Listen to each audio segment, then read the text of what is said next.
Welcome, everyone. This is your friend, the DN What If, here with another exciting fanfiction. Today, we're diving into the story of What If Deku Lost Himself After Saving Everyone? If you enjoy this video, don't forget to hit that like button and subscribe for more fanfiction content just like this.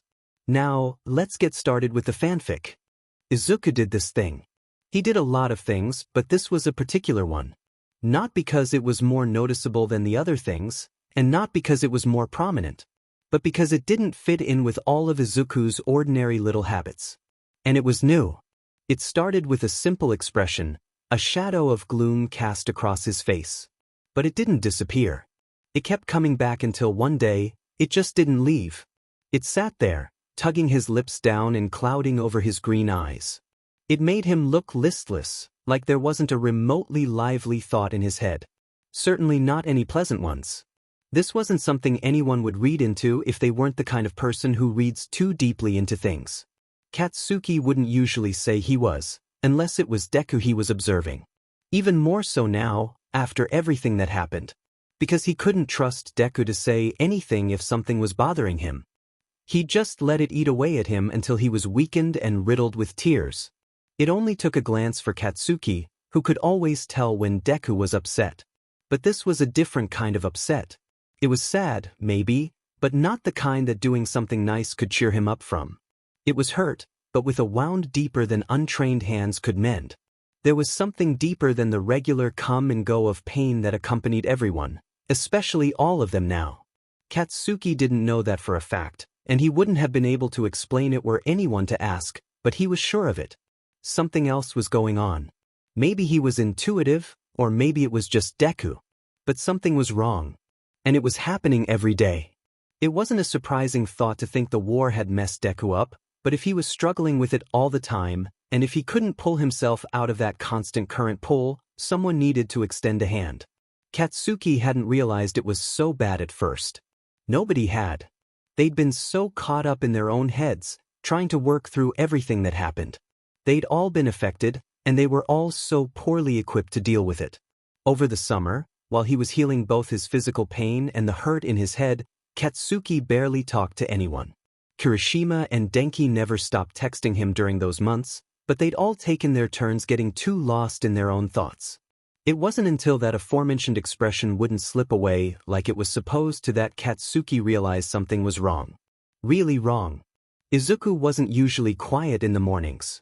He woke up with something to say, his thoughts and ideas pausing when he fell asleep and immediately starting up again as soon as his eyes opened. But one day, Katsuki noticed it had just stopped. Izuku poured himself a cup of tea, wordless as he'd been all morning, and stared into the cup. The milky green swirled around his spoon and he lost himself in the whirlpool. Somehow, his eyes drifted as they stayed put on his mug. He wasn't watching his tea. There was nothing interesting within his cup. He was somewhere else. He'd always been a bit too in his head, but he didn't look like he was thinking and he wasn't muttering or tapping his fingers. He wasn't there. It was after that, not one moment but a series of similar ones, that Katsuki realized Deku had stopped talking too. He was never muttering anymore, never sharing the many ideas Katsuki knew he had. The ones he was supposed to have because that's what Deku did. He didn't catch him talking under his breath while he scribbled something down or did anything else. It was as though every thought inside his head had gotten lost in a cloud of fog and he wouldn't even attempt the effort of finding them. Deku not talking was more alarming than someone who didn't know him well might think. But Katsuki knew him, and he knew he was never quiet. It was physically impossible for him to shut up. It was like Todoroki had suddenly started greeting them with sunny smiles every morning. An alarming change. One that should be closely monitored lest something even stranger occur.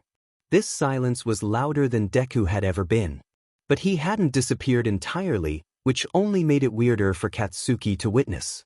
If someone cracked a joke, Deku would still give them the same bright smile he always had.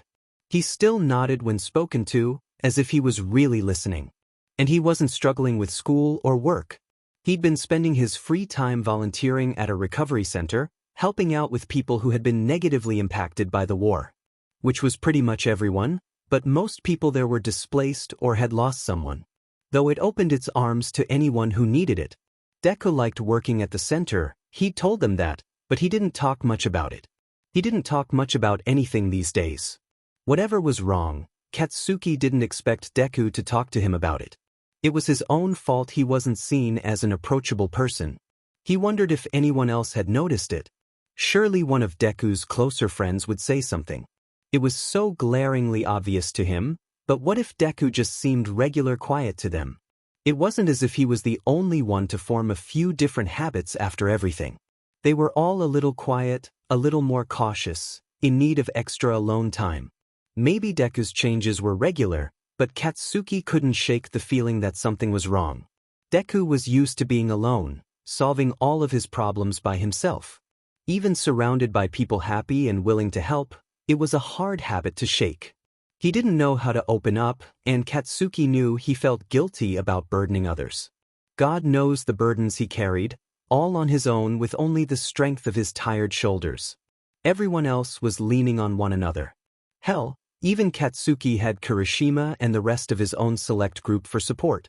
He wasn't good at opening up, but he knew when being alone was too much. Deku wasn't isolating and he wasn't visibly self-destructing.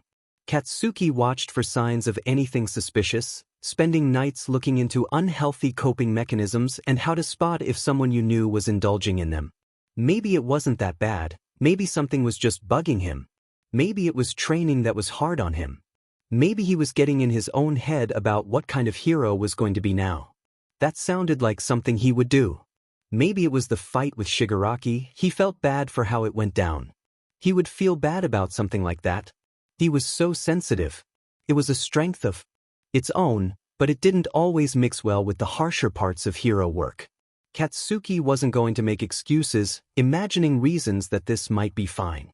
He was sure he wasn't wrong about this. Something was up. Something that ran deeper than just feeling down about things. Though even if he was exaggerating things and fearing the worst, feeling down could still call for a friend to lean on.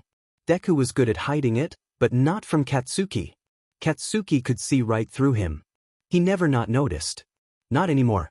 He wouldn't let Deku hurt anymore. He noticed everything.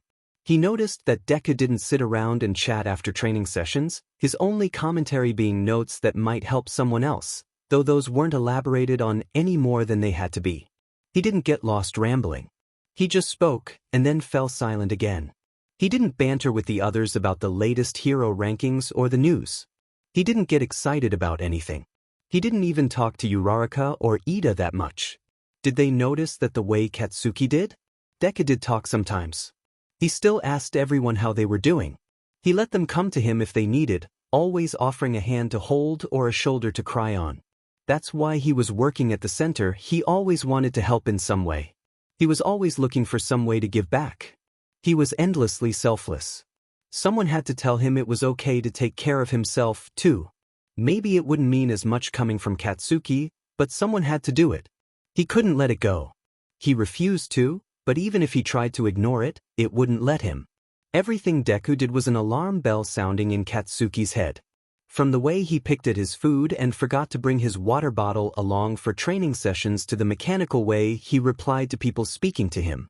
He was too still, scarily so. He didn't bounce on his heels, 50 ideas churning behind his eyes. He didn't fidget, his hands lifeless at his side like they were too heavy to pick up. Like he was trying not to exist any more than he had to. Deku smiled at jokes, but while everyone around him was bursting with laughter, his eyes didn't shine the way they should. Like he didn't feel it all the way down to his core. Like it was only passing over him momentarily, disappearing and leaving him alone in his foggy despair. Or his numbness. Whatever it was that was bothering him. Everything he did seemed too forced. And maybe no one else had noticed, maybe they wouldn't agree that it was something to worry about, but Katsuki did. He'd known Deku too long to be tricked into thinking this was normal. He could tell when something was bothering him, and he could tell when it was bad. He knew the way Deku would try to keep pushing through until he couldn't anymore. But he didn't know what would happen after that, and he didn't want to find out. Deku wasn't breaking down, that wasn't it. He wasn't falling apart. He was fading away, slowly, almost unnoticeably. And he would keep losing himself bit by bit until there was nothing left. until he disappeared for good. He would keep trying to make himself smaller, trying not to take up too much space or time, until he looked as small and meaningless as he felt. Seeing as Deku wouldn't say a word to him about it, Katsuki decided the easiest course of action was asking someone else if they'd noticed Deku's odd behavior. He approached Todoroki after training one day, as everyone was leaving the locker rooms. He slipped out into the hall after him, for others surrounding them like a pack of wolves. Which was perfect. If anyone would have answers for him, it was them. Deku was nowhere to be found, which was odd, but at the moment preferred. Icy hot. Katsuki grabbed him by the arm. Yes. Have you noticed anything off with Deku lately? There was a moment of silence. Todoroki moved out of Katsuki's grip and looked at Ida. The entire group looked worried, like they knew something they weren't supposed to say. They'd better say it before Katsuki made them. We've noticed, Todoroki finally answered. For a while now. Since, Uraraka said, clutching her hands behind her back. Everything. Every time we ask, he assures us he's fine, Ida said. But we can tell he's not well. He deflects when we try to discuss it. We're not sure what to do but give him space. I don't think he's trying to lie to us, Momo said. I think he thinks he's supposed to be fine. Katsuki's jaw tightened. That was exactly what he thought. Stupid Deku thought everything was his to handle, and piled the weight of the world onto his already burdened shoulders.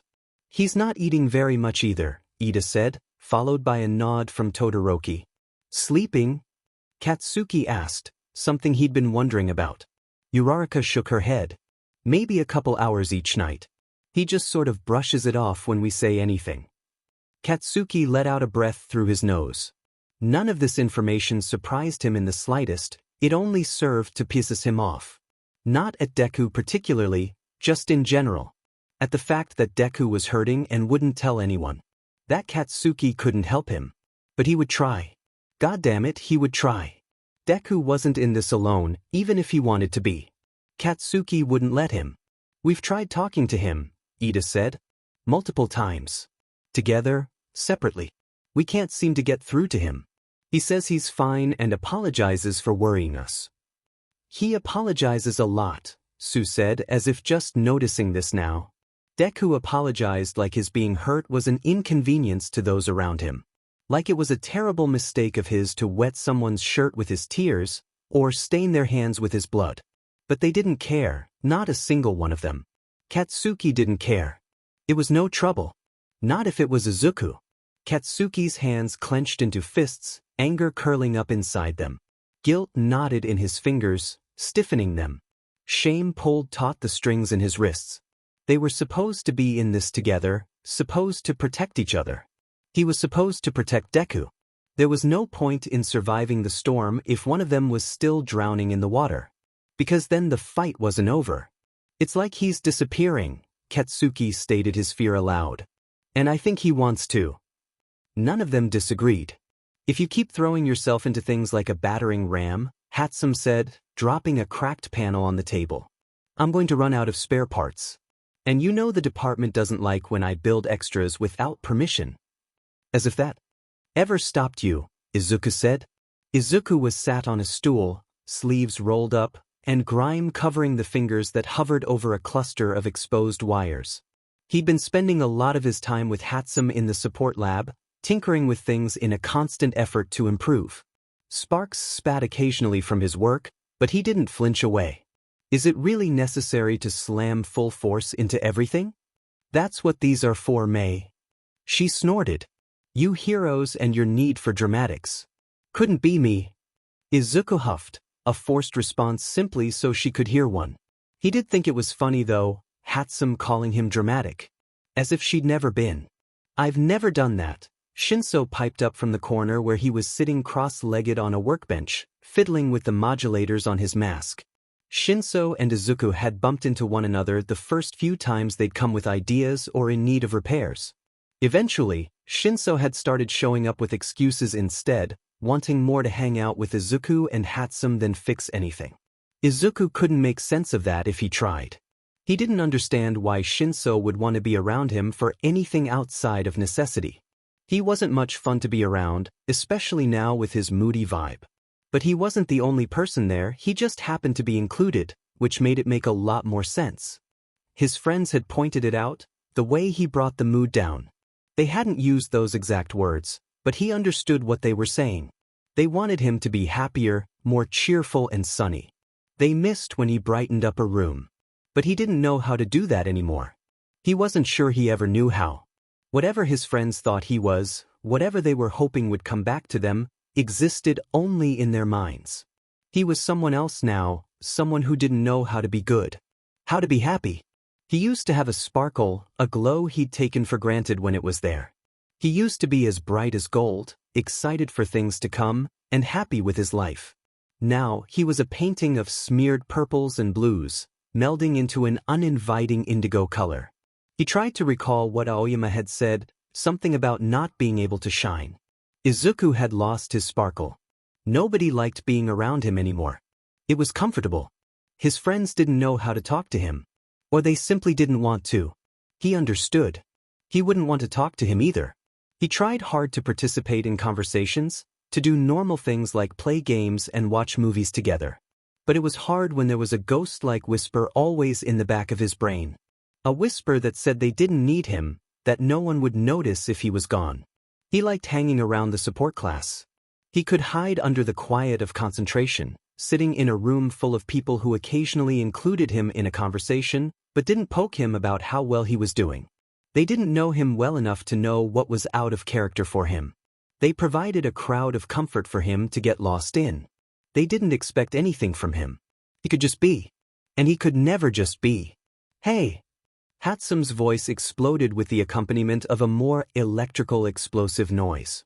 Minoma, who had also been frequenting the support student's workspace as Shinso's uninvited +1, slinked away from the chaos. Izuku didn't have to look up to know it was chaos that Minoma had caused. He slipped around the table where Izuku sat, leaning forward on his elbows. You've been here a lot lately.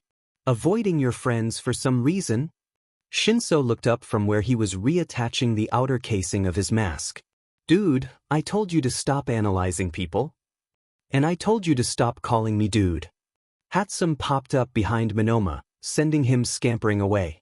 Ignore him, Shinso told Izuku. Izuku nodded, but he couldn't ignore Minoma's words. After all, that was exactly what he was doing. Hiding from his friends. Sitting with people who he could pretend more easily with. Or didn't have to pretend with, maybe. At this point, wasn't he always pretending? Maybe there was no freedom from it. Maybe there were just places it didn't matter. Here, it didn't matter, even if Minoma wanted to poke fun at it. Izuku knew he didn't really care, because he never pushed him further. He didn't force Izuku into uncomfortable conversations about what was wrong with him, pushing him to admit all the shame he kept purposely hidden. Because here, Izuku didn't have to be anything in particular. He didn't have to be the strongest of heroes, he didn't have to be a hero at all. They weren't heroes here.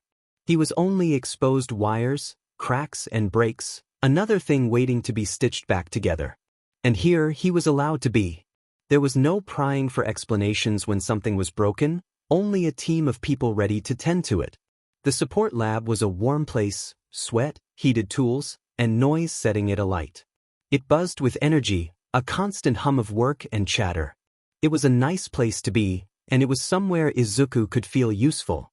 In here, among the mechanical noise and the big, bright minds running with constant ideas, there was a contagious kind of hope. The hope everyone in the support class had that something they did in here could fix something out there. The hope that they could make things better. Do you want me to tweak the muscle pressure sensors again? Hatsume asked. You're pushing past the safety limits, aren't you? She said it with a cheeky smile, not the reprimanding face he associated with his usual teammates.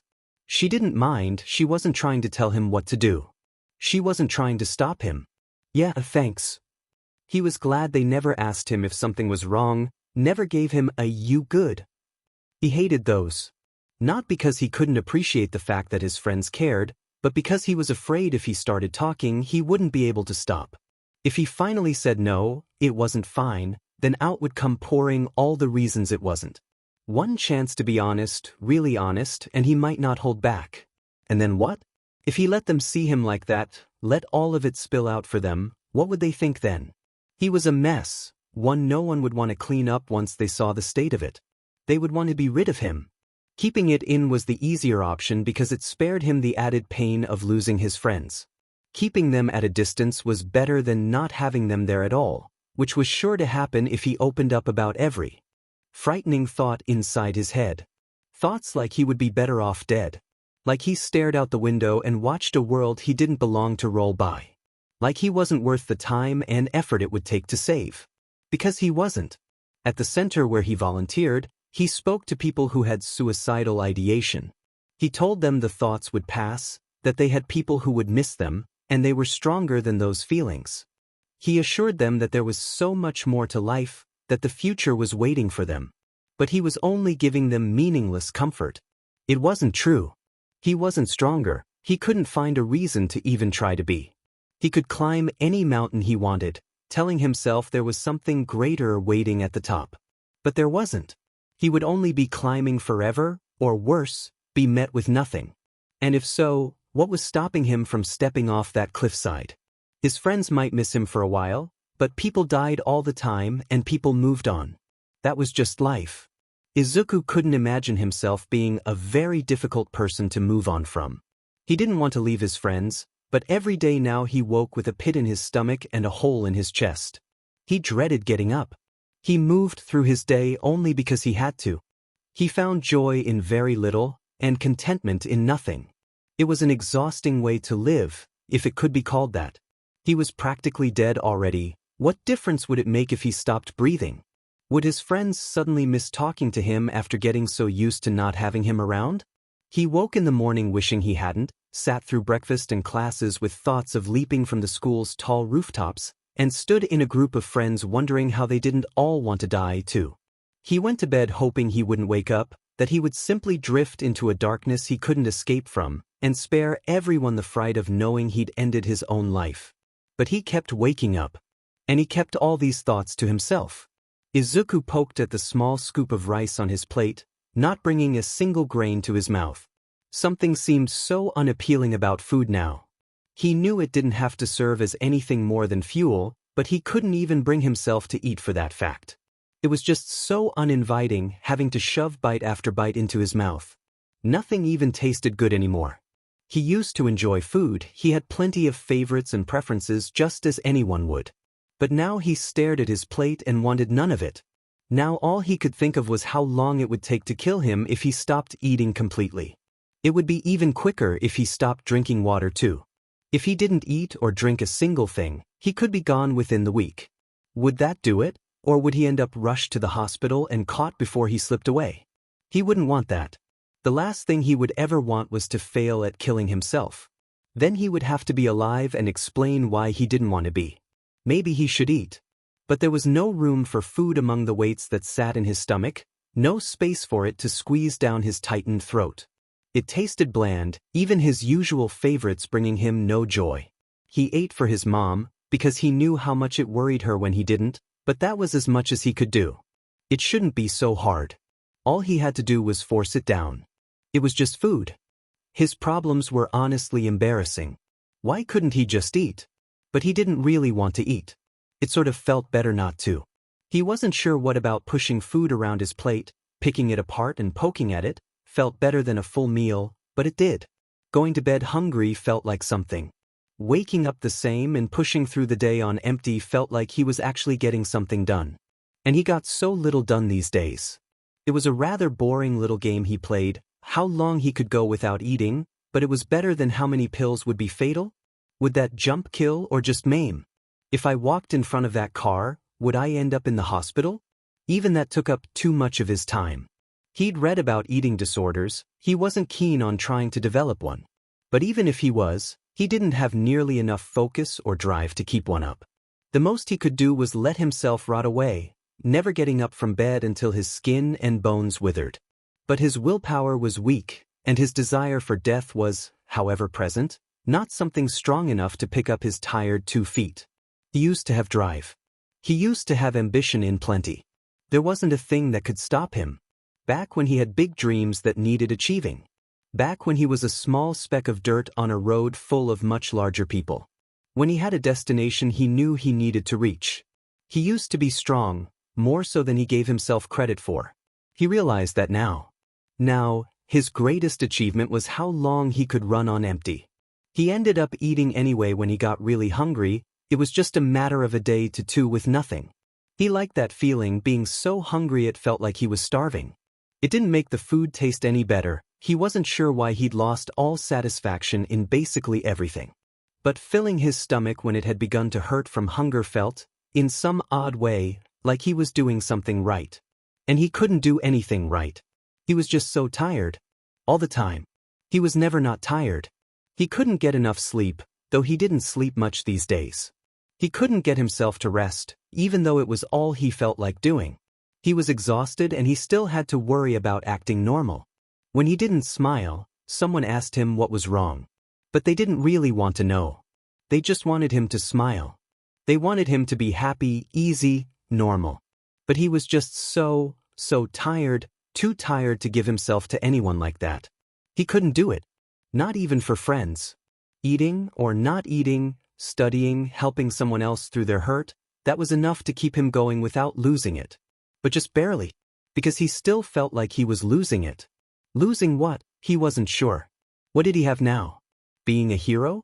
What kind of hero was he? What kind was he going to be now? Did he even want to be a hero anymore? If it did this to him, how was he ever supposed to go on? He wasn't strong enough. The dream he'd had since he could recognize what a hero was would go to waste. He'd saved the world, hadn't he? He'd done his part. His time was over. What more did anyone need from him? Hadn't the world only ever wanted him to be normal? Nobody had ever wanted him to be a hero. That was an expectation he'd placed upon himself. They needed him for that fight. They needed one for all, but he wasn't one for all anymore. He wasn't a big, brave hero. He wasn't going to go places. He was a child with a misplaced dream. He was just a Deku. Are you going to eat that? Shoto asked, stabbing through Izuku's thoughts with a sharpened blade. Him? Oh yeah, just waiting for it to cool down a bit. Izuku brought a clump of rice to his mouth. He held it in his cheek, feeling none of the common urge to swallow. He didn't know why it was such a big deal. It was just rice. But it felt like swallowing a crumpled ball of paper. Unnecessary. Tasteless. Hard to swallow. It scratched at his throat and refused to settle in his stomach. Like it was angry at him for putting it there. He set his chopsticks down and wiped his clean hands on a napkin. He took a long gulp of water. Water accompanied all of his meals, but was not a frequent companion during his day. He liked to test how long he could go without it, until his lips were dry and his head dizzy. And if he started forgetting to drink water entirely, well, what did that matter? He pushed food around his plate, picking it apart in hopes that would make it look more eaten. His friends wouldn't pay so much attention that they would notice that. He wondered how long he could go on like this before he was caught, before someone called him out for it. Before Shoto realized Izuku never did eat much. Before his mom realized he hadn't eaten with friends or got something on the way home. A part of him wished that no one ever noticed, that he wasn't forced to explain. But the other half of him wished someone would notice, that they would bring attention to what he was doing, and ask him what was wrong. That they would notice something was wrong. Not in the, "How are you feeling today?" way. Not just checking in. That someone would notice how much he was hurting, see just how bad it was, and be the one to say it so he didn't have to. It was a selfish thing to want, and it made little sense, but he couldn't help wanting it. Mostly he just wished he were hungry. It was too easy not to eat. It scared him sometimes just how well he could do it. He noticed he'd lost weight, but he didn't feel worse than usual, so it didn't really matter. He couldn't bring himself to care, or to force down food that did nothing to satisfy him. His stomach twisted in protest, reminding him it was empty. It was a constant, hollow ache he learned to live with. Like soreness after a fight. Annoying but unimportant. He left for school early in the morning, before his mom could force him to eat breakfast. He was glad they didn't have to stay in the dorms anymore. They weren't required to, but most of them had gotten used to it. They visited home often, but they still spent most of their time together. especially those who had to travel further distances or didn't particularly want to return to their families. Izuku adored his mom. He realized now how little he'd shown her, but he didn't want to visit because she would certainly see that something was wrong and try to get it out of him. He couldn't put that on her. She wanted him home for dinner too often, worried he wasn't eating enough. How would she even know that? She'd always had this uncanny ability to sense when something was up. Luckily, it wasn't a strong enough power that it found Izuku's darker secrets. It was just an average mom worry. He planned on keeping it that way. He could force down food for her occasionally. It wasn't such a big deal, he was just dramatic. He was getting too devious, too good at tricks. He knew just what to say to get someone off his back, though no one pestered him all that much. He knew how to play things off. Excuses that worked just well enough. How to move his food to make the small portions on his plate look half-eaten. When to laugh so no one suspected he wasn't having a good time. No one had too many questions for him. Why would they want to ask? Why would they want to know? Eating was the least of his problems, and the easiest of them to swallow. He stumbled through his life, tripping up on daily tasks that used to go by with ease. Why shouldn't they? They were easy. But he zoned out while Aizawa spoke and missed a question. He forgot to charge his phone, which left him to spend the day running on 10%, and he switched his morning runs from every day to every couple of days. He lay in bed in the evening while his friends enjoyed each other's company, and he was joined only by the weight that pressed against the spot between his ribs. His room filled with water, trapping him in the flood. It filled his lungs, leaving him gasping for air in deep breaths that only let more water in. He couldn't call for help. He couldn't breathe. He was going to die, and it was no choice of his own. He lay on his side, staring at the wall. All Might smiled back at him. He hadn't talked to him in too long. He ignored his texts or took so long to reply he might as well have been ignoring him. He did that with everyone. But still, All Might texted him every day, even if only to say good morning. He wouldn't want to see Izuku, his previous protege whom he'd given so much to, wasting away into miserable nothingness. He would be so disappointed if he could see what Izuku was becoming. So Izuku pushed him away. His eyes fell on 3 notebooks stacked on top of one another, collecting dust like the rest of the things on his desk.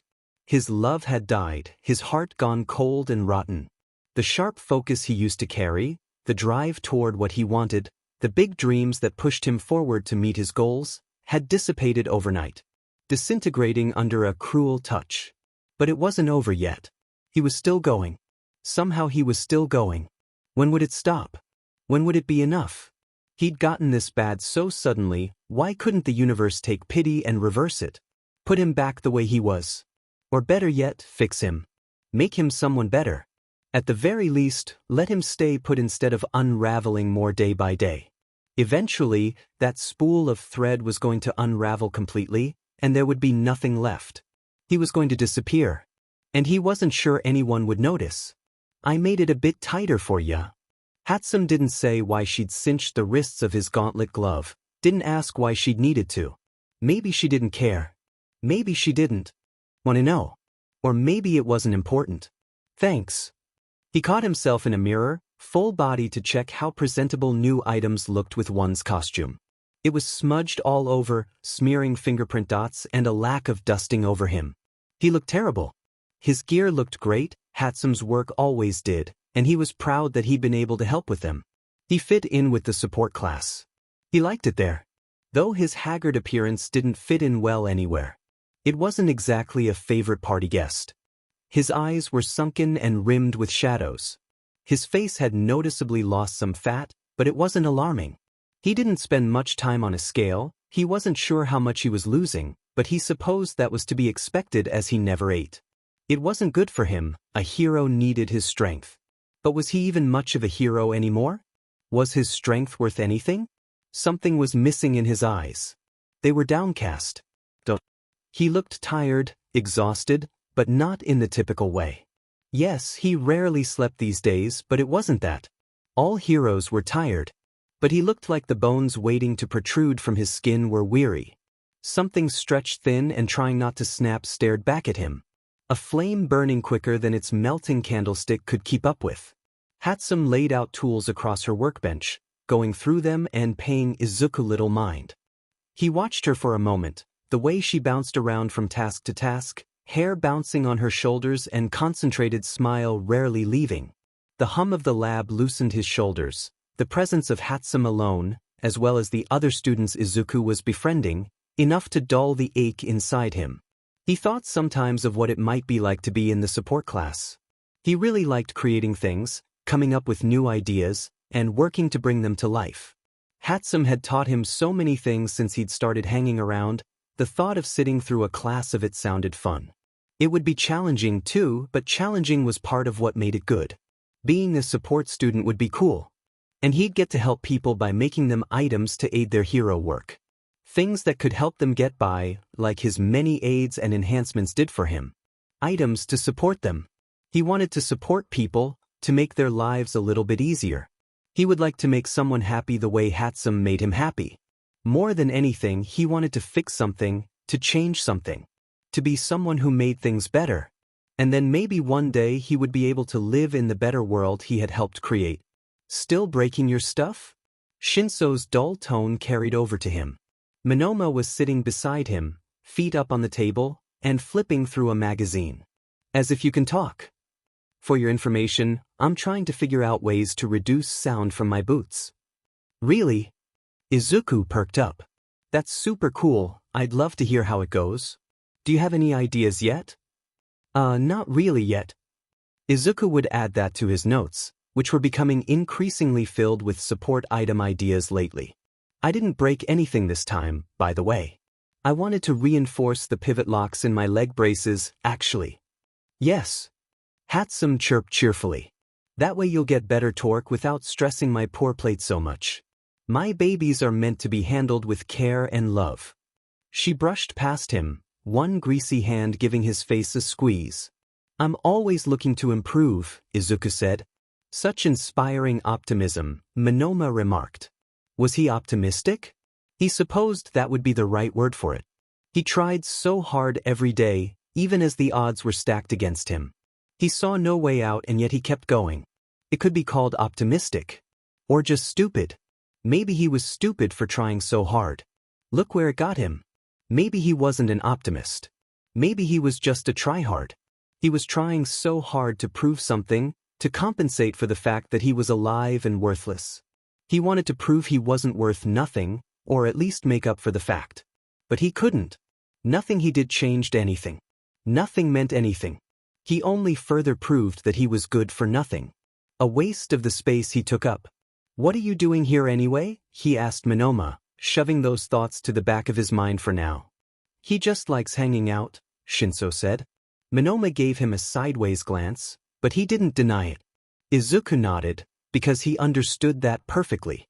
He would never want to get in the way of anyone's work, but if he could just sit in a corner, out of the way, and let everyone else's energy make up for what he lacked, that would be perfect.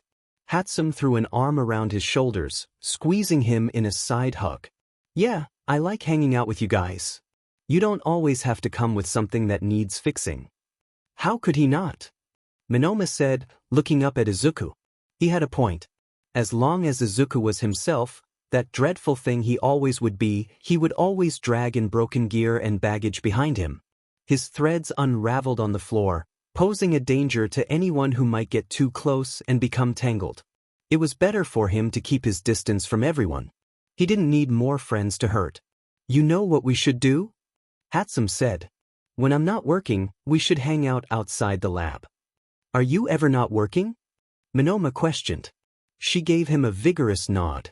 She knelt to the floor, poking at something below her desk.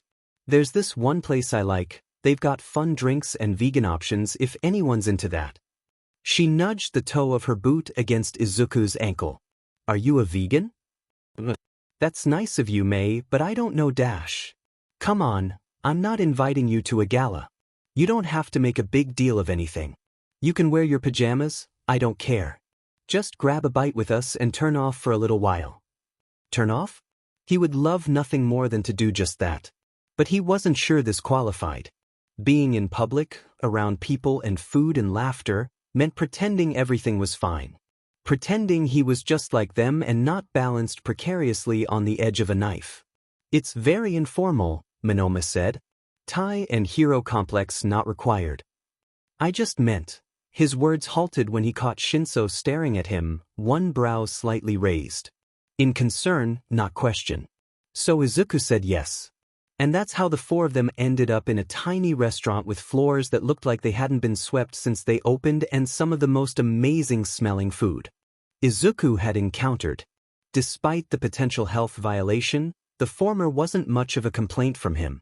He didn't clean his floors much either. The current state of his room was much worse. He didn't realize how starving he was until now, reading the menu. Slacking off on his workouts certainly helped. After full routines, he wanted to eat just about everything in sight. That coupled with his lack of sleep and dehydration was an easy way to ruin his body. But so what if he did? What did his body matter now? How long would he even need to use it? Hatsum ordered spicy beef udon, a dish that made Izuku think of Kaken and his love for spicy food. Since they were little he wanted extra spice and slurped down food that made Izuku's nose run. How long has it been since he'd talked to Kaken? Monoma, after voicing a complaint about nearly every item on the menu like he was on one of those food critic shows, ordered himself a salad. He gave the waiter Shinso's order for a veggie rice bowl as well. See, I knew someone liked veggies around here, Hatsum said. They got the specialty apple lemonade for the table. Izuku got a steaming bowl of soup. It tasted perfect, much better than being hungry felt. It seemed to soothe some of his frazzled nerves. For once, he enjoyed his meal. He listened to the easy conversation that mostly took place between Hatsum and Monoma. She was going on about some explosion she'd caused in the name of science. Izuku didn't think Monoma understood all the technical terms she was throwing around, but his commentary was amusing to listen to. Hatsum ate in bursts, switching from a long string of storytelling and laughter to slurping down noodles. She didn't always eat properly either, Izuku had come to notice. She said she forgot, getting too caught up in work to realize she was hungry. Her meals usually consisted of snacks she had lying around, chips and candies, so Izuku started bringing protein bars when he came around for a more nutritious option. Izuku noticed Shinso's hunched posture, the way he stayed mostly silent throughout their meal. He knew Shinso wasn't very talkative, he wouldn't force him to be, but he stuck his foot out beneath the table and gave him a small nudge. Just to say I'm glad you're here. Shinso looked up at him, the tiniest ghost of a smile passing over his face. Hatsum and Monoma's conversation topic switched, the sound of mutual complaining mingling with clinking bowls. Izuku missed half of what they were saying, but he caught words like abomination, criminal negligence, and barbarism. They could be discussing design flaws or someone they went to school with. He didn't care. He just liked hearing them talk. He liked the way they could dominate conversations and entertain themselves without needing him or Shinso to say a word. He much preferred the glances he and Shinso stole across the table, silent laughter at the antics of their friends. They were included in little ways, like Hatsum looking at Izuku every time she laughed. It made him smile even if he didn't get the joke. And Monoma kept his ankle hooked around Shinso's, keeping him right there the whole time. When they walked home, breathing in the fresh air of the city that reminded Izuku he hadn't enjoyed being outside in too long, everything felt a little bit lighter. Monoma and Hatsum were both shouting and laughing deviously. Izuku wondered if he should be worried. Mostly he just thought they were ridiculous. The silly kind of ridiculous that made you feel like the world wasn't only made up of bad days and dark nights. Shinso walked with his hands in his pockets. In the dim evening light, he looked less pasty, but his dark-circled eyes were as prominent as ever. Sometimes, when Izuku looked in the mirror, he thought he must be the ugliest person in the world. But Shinso didn't look ugly and, sure, he didn't have the rest of Izuku's face, but he had the things Izuku hated to see. And he was still wonderful just like that. Izuku still loved him. And he loved Hatsum, greasy-handed and running on empty. And he even loved Monoma and whatever was wrong with him. And maybe, just maybe, everything wasn't that bad. Everything was terrible. It was far too early in the morning, around 4, much later than Izuku realized he'd stayed up. He'd spent the entire night crying into his pillow. He was in his own bedroom, but it brought little comfort. Part of him wished his mom would hear him, that one sob would come out too loud, and she would come talk to him. Ask him what's wrong. Hug him. But he wouldn't do that to her. She didn't deserve that. And she wouldn't know what to do. There was no answer to his pain. Showing it would do more harm than good. It wouldn't take the pain away, only spread it out among others. It would poison them the way it poisoned him. It would hold on and never let go, and they would start feeling the way he did. So he cried silently. He often wondered how people didn't feel this way. People walked around thinking about things besides wanting to die. It wasn't a thought that crept up on them, tugging at their ears and whispering so loudly it started to drown out the voices of the friends around them. They didn't get distracted from work or daily tasks to consider doing it that moment, excusing themselves from the room, and just not coming back. Maybe he should do it now. He could put his shoes on, sneak silently out the door, and climb to the roof of the building. He could go for a walk to that one nearby overpass and jump the ledge. He could just walk into the road at the wrong time. It would be as simple as that. And it would look like an accident. No one would ever have to know he felt this way. Exhausted as he was, he pulled himself out of bed. He smoothed out the sheets, fluffing the pillows and laying the blanket neatly. He made sure everything was straightened out nicely, with more care than he usually took in making his bed. He straightened the things on his nightstand, then his desk, and picked up everything off the floor. He picked out a clean outfit from his closet and changed out of his pajamas. He picked up a pair of socks from the floor, tossed them in the hamper, and found a fresh pair. He tugged on a jacket and took his phone from the charger. The one time he remembered to charge it and he didn't even need it. He debated leaving his phone behind. He didn't need it, and there was probably something on there his mom would like to keep. Pictures and messages and things. The idea of his mom looking through his phone would be embarrassing any other time, but if he were dead he wouldn't care. He wouldn't care about anything. Nothing would hurt him anymore. He would finally be free. That was all he wanted. To be free from this cage that held him. To not feel this pain anymore. A break, that's all. He needed a break from all of this. He needed to go to sleep. The hand still holding his phone trembled slightly. He laid it on the desk, atop neatly stacked books, and tucked the charger away. Everything looked nice and tidy. As if no one lived here. The finishing touch was All Might's plush doppelganger, resting against Izuku's pillow, right in the middle. He'd gotten Izuku through so much, more than he even knew. Izuku picked up his phone again for one more important thing he needed to do before he left. He sent a few texts. One to All Might, to say thank you for everything. The same message of thanks and love to Tenya, Achiko, Sue, Momo, and Shoto. He told them how proud he was of them, and how far he knew they would go. He wanted to say something to Hatsum and Shinso, but he couldn't think of anything. He realized then that he didn't have Monoma's number. He sent a simple heart emoji to Aunt Mitsuki and Uncle Masaru, just to let them know he was thinking of them. Lastly, he texted Kaken. His message was the most simple, and perhaps the most effective. He wasn't sure what else to say, there was far too much to even think about putting all of it in a text. And Kaken wouldn't want to hear all that. It would be nothing more than emotional babbling and stuff Kaken never liked. So all Izuku said to him was, "I love you." He put his phone down and headed to the bathroom. He hated catching sight of himself in the mirror. He really was so ugly now. Not that he'd ever been particularly pretty, but he didn't mind the way he looked. He had his days. Lately, all his days were bad ones and they didn't seem like they'd be looking up anytime soon. The flood that filled his room seeped into the cracks in his skull, and any reason he might have found to stay was drowned out. It always felt like this when he was alone, and he was always alone. The noise in his head was too loud, louder than anything else. It told him this would never change, that he would stay trapped in this place forever unless he decided to do something about it. He hadn't chosen to be alive, he hadn't chosen for any of this to happen. But death was his choice. He could put a stop to everything. He could quiet the noise. Whatever he may lose, it would be worth it for that. He looked in the mirror, straight into his swollen, red-rimmed eyes, and he smiled. His chapped lips lifted in a wide grin. He laughed and he laughed. It was over now. He wouldn't have to do this anymore. He didn't have to hurt. He could be free. Finally, it was over. Nothing mattered anymore. He didn't have to hurt and no one had to worry for him. His friends wouldn't have to be constantly brought down by moody Izuku. What's wrong, Izuku? Bad day? Keep your head up. He couldn't anymore. He didn't have to. He crumpled to the floor, tears spilling down his cheeks. He wasn't sure if they were tears of relief or the last of his anguish.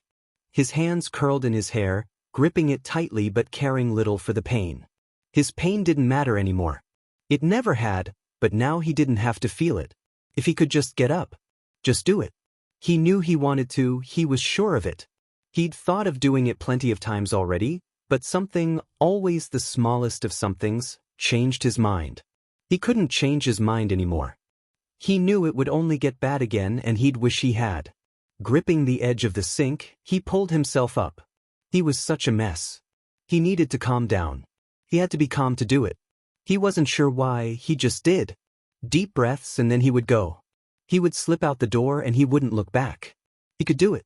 He had to do it. If he didn't, every night would be spent like this. He was never going to get better. There was nothing in this world for him.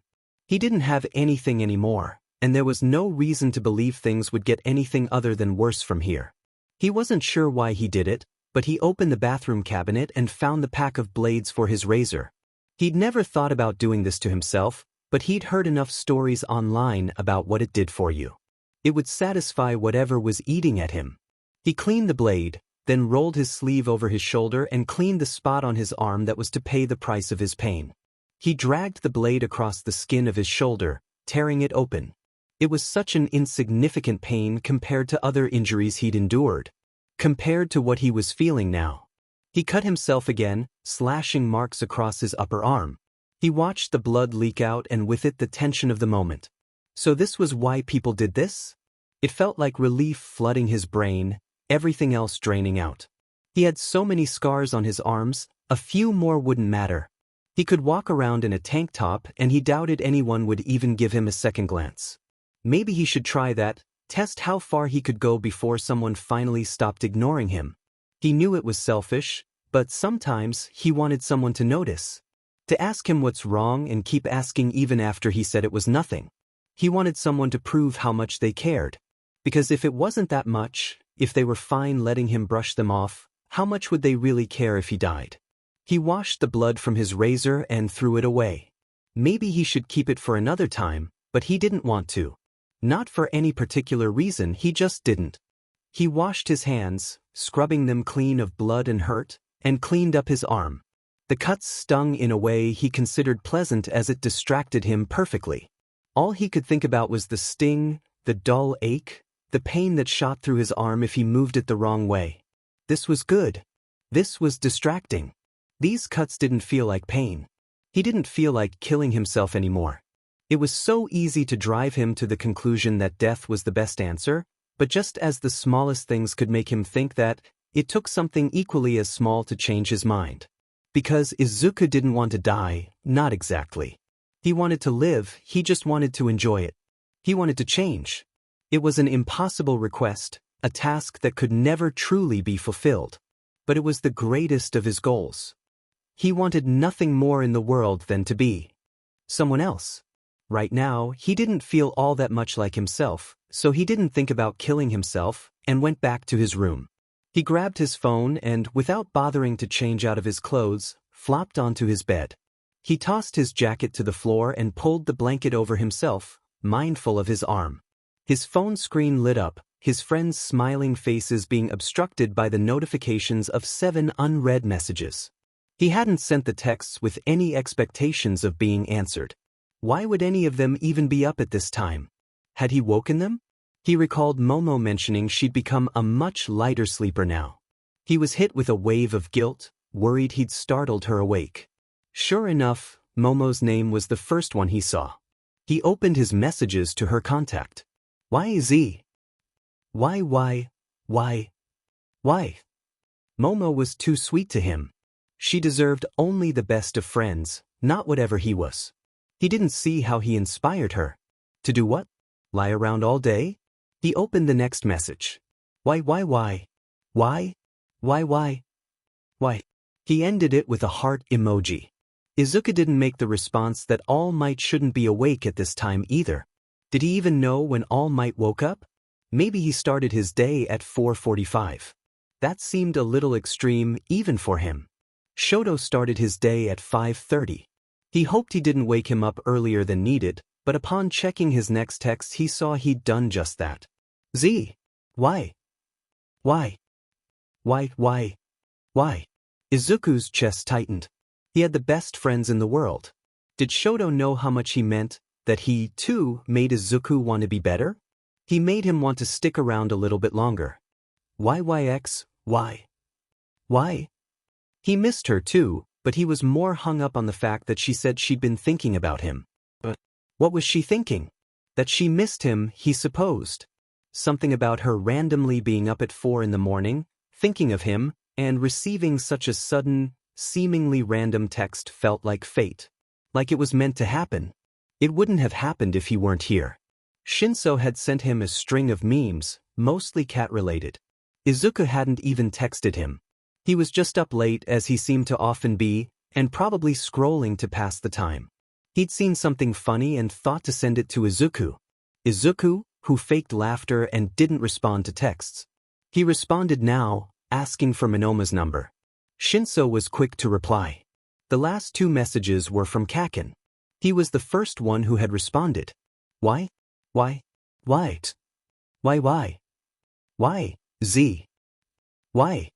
Izuku's eyes stung. He was still so unused to Kaken's softer side, but how he loved to see it. The message warmed his heart.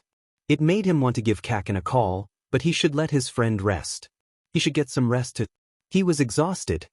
His emotions were a back and forth of highs and lows, and seeing as he had just been dragged so low, it made sense that the high would take place.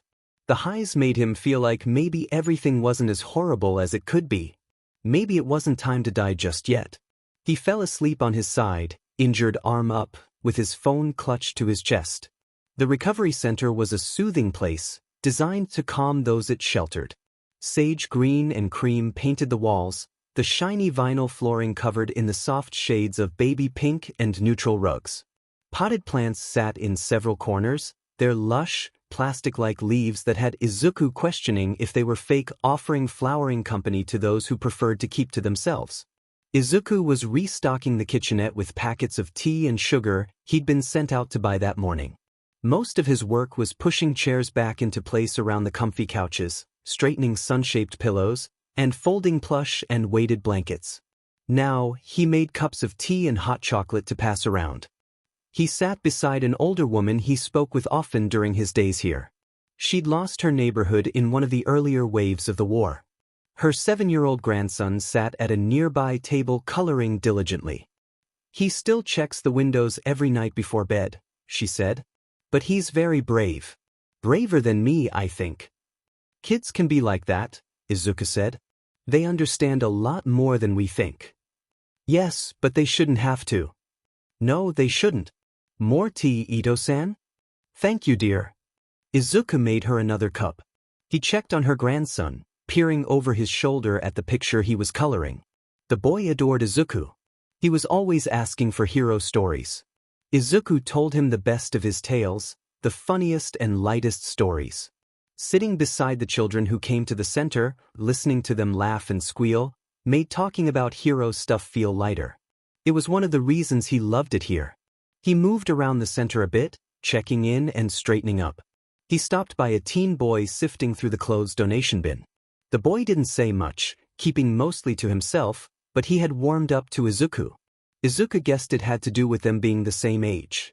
Something about another kid having gone through the same war, facing the same fears at night, was comforting. Hey, Seiki, Izuku greeted, not waiting for a response. He picked out a faded blue hoodie, sticking 2 fingers inside. The sleeve. This one's pretty soft. He held it out, letting Seiki feel for himself. The boy took it, rubbing his fingers over the fabric. He muttered a thanks and pulled the hoodie over his head. He stuffed his hands in the pockets, his mouth turned downward the way it always was. He had a little beauty mark on the side of his mouth, like Shigaraki did. It didn't bother Izuku. Did your therapy go well yesterday? Seiki shrugged. Do you want something to drink? A headshake. Izuku hadn't expected an answer, but he liked to ask. He wanted to make sure everyone here knew they were welcome to talk. to express themselves if they needed to. He would listen. He would be here. This center was something that kept him going, a reason to get out of bed in the morning. He enjoyed helping people. Making people feel like they mattered made him feel like he mattered too. Like maybe his life wasn't completely worthless. Izuku wished he could just feel normal. He wanted to enjoy his life, to appreciate his company and take part in conversations without feeling like any wrong word could reveal a dark secret. He wanted to be a part of life, the life everyone else was living. He got too inside his own head when he was upset, thinking he was the only one hurting. But he was in a room full of people hurting just the same, and they understood, even if he never said a word about it. These clouds are not clouding the way they're supposed to. Hatsum frowned at the sky. You're just not using your imagination enough, Monoma said. He pointed at the sky they were staring at. Look, there's a turtle swimming away from a pirate ship. What? Where? You have to believe it's there to see it. Izuku didn't see it, but he didn't tell Monoma that. He agreed with Hatsum, these clouds weren't giving. But they were pretty. Staring at the sky brought about a sense of calm that only something so simple could. Izuku blinked up at the bright blue rolling over his head. When Izuku was a little kid, his grandmother had passed away, and his mom would tell him that sunshine, rain, wind, anything the sky sent toward them, was her way of communicating with them.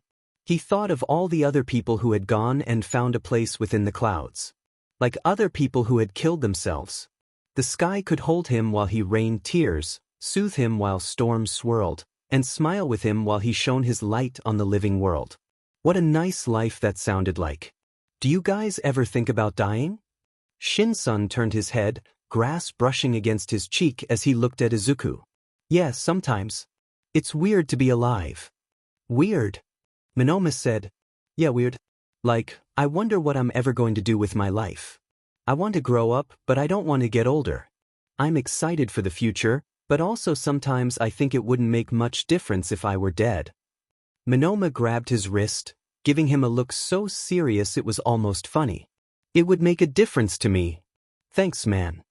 It would make a difference to me too, Izuku said. I get how it feels to think no one would care if you died, but they would. We all would. I definitely would. I don't want to die because I have so much to do, Hatsum said.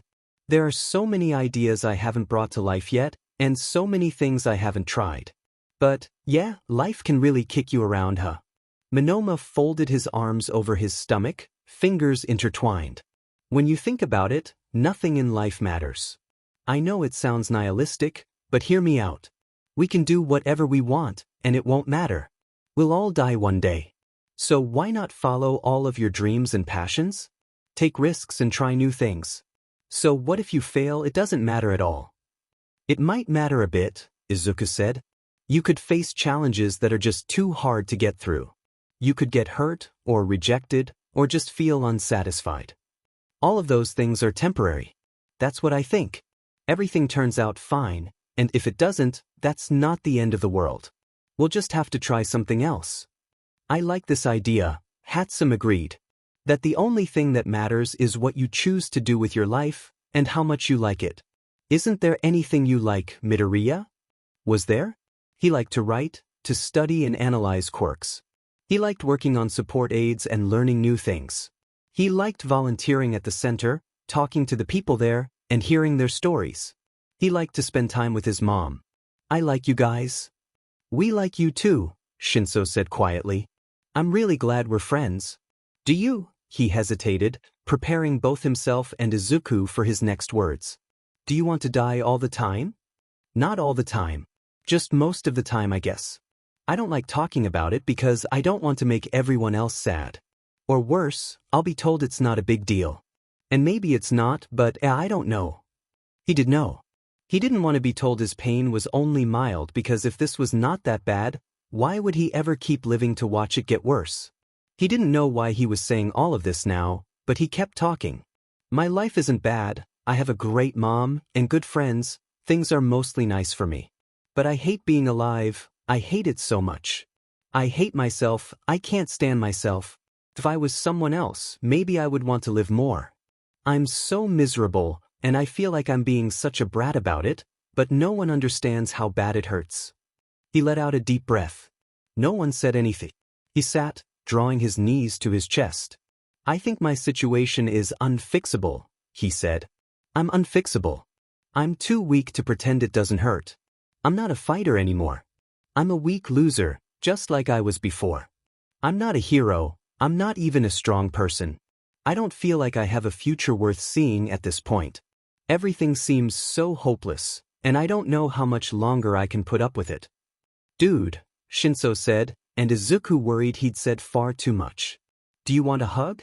Tears pricked his eyes and he nodded. Shinso wrapped his arms around Izuku's shoulders and Hatsum covered his other side. Monoma sat in front of him, joining the hug at an awkward angle that was no less comforting. Hatsum pressed her cheek against Izuku's. You're gonna be fine, Midoriya. It doesn't feel like it now, but you will be. We'll be right here for you, Kay?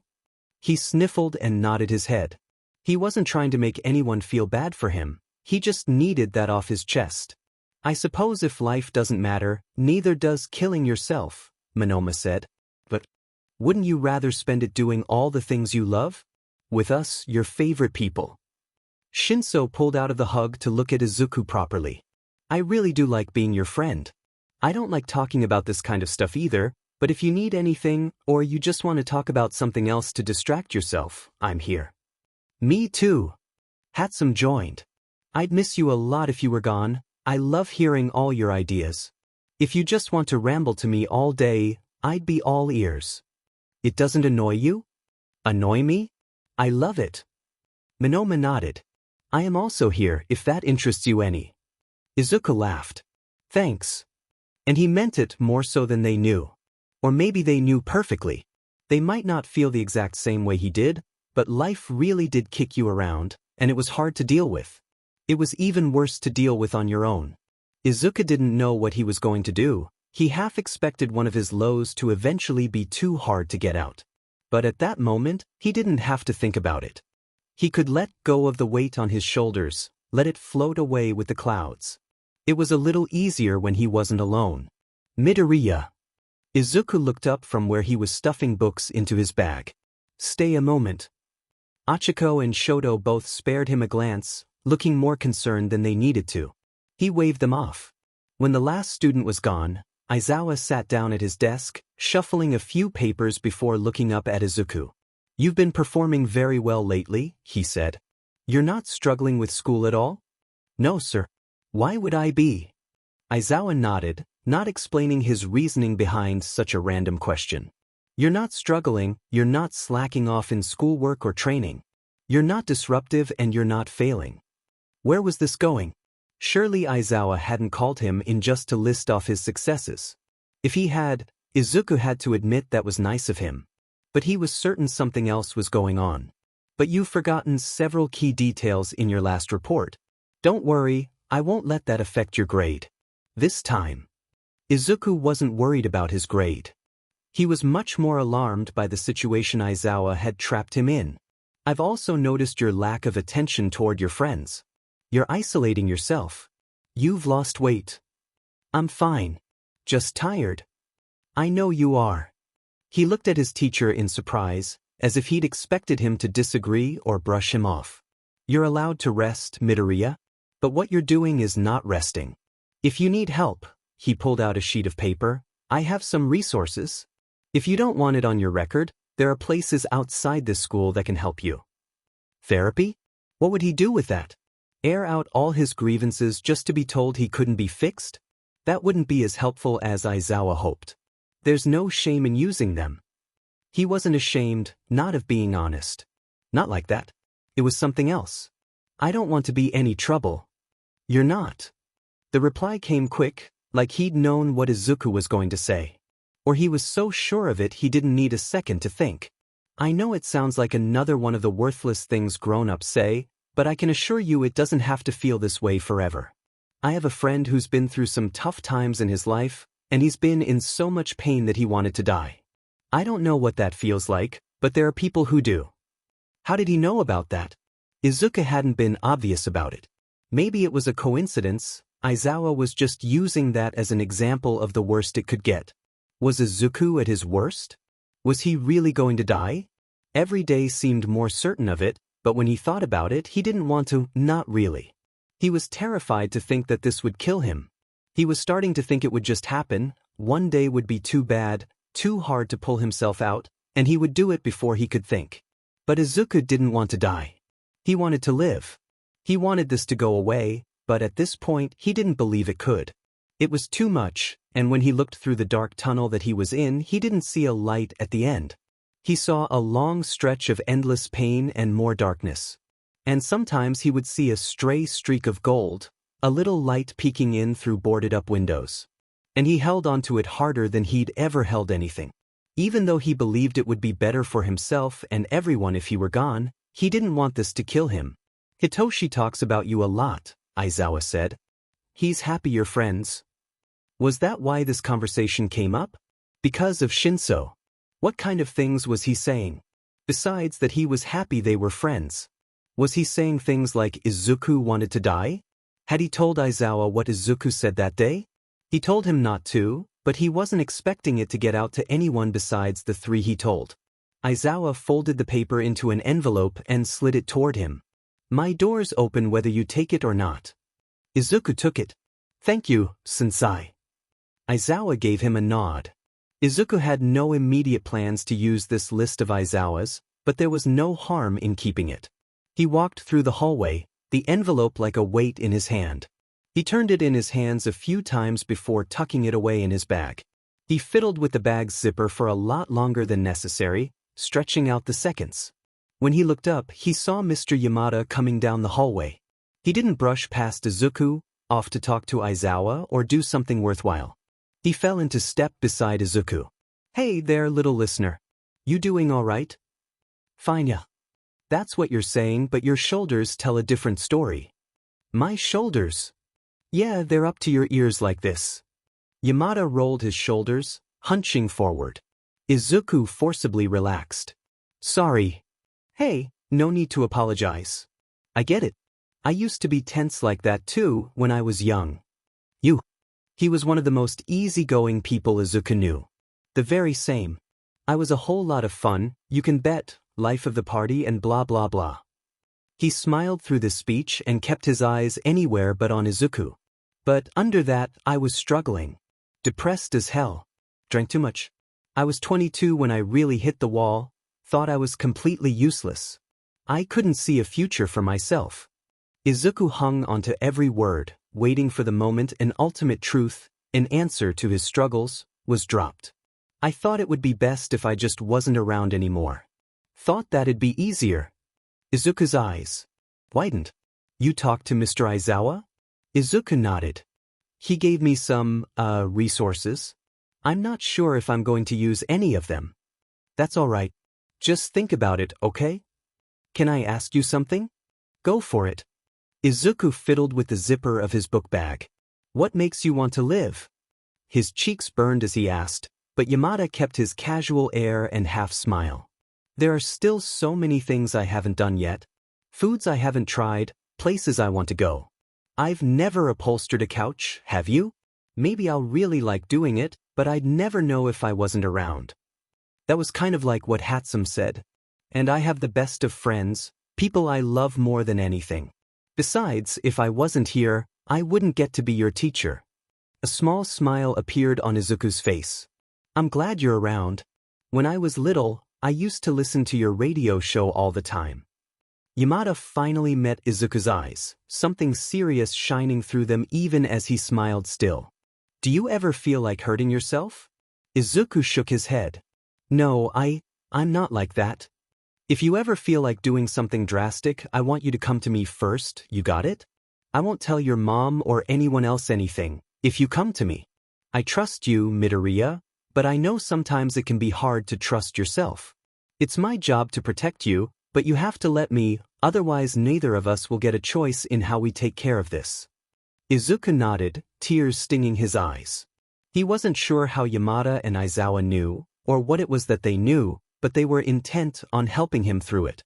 Izuku wiped his eyes, hoping his tears weren't too noticeable. I will, he promised. There you go.